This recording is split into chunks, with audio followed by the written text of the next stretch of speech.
Rue déserte, boutiques et écoles fermées. Bafoussam, au lendemain de la proclamation des résultats de l'élection présidentielle, donnant Paul Biya vainqueur après 43 ans de règne, ressemble à une ville fantôme.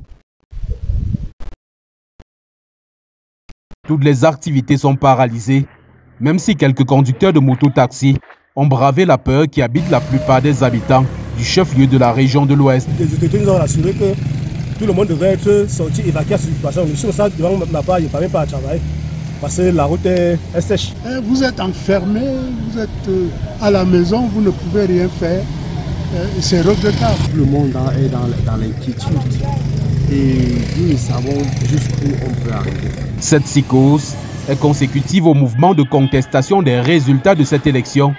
Des manifestants ont en effet rendu inaccessibles plusieurs quartiers de la ville de Bafoussam.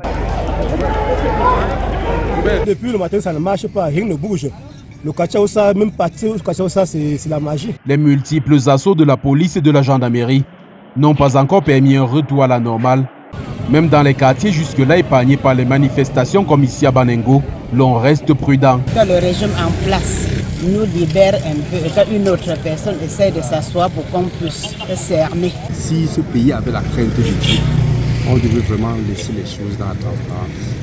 À certains niveaux, 43 ans c'est trop.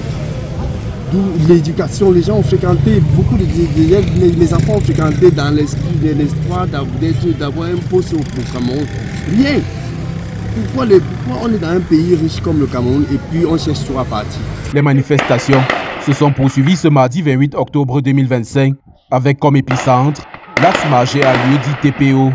Des sources non officielles font état d'au moins un mort, de plusieurs blessés dont des adolescents et une vingtaine de personnes interpellées.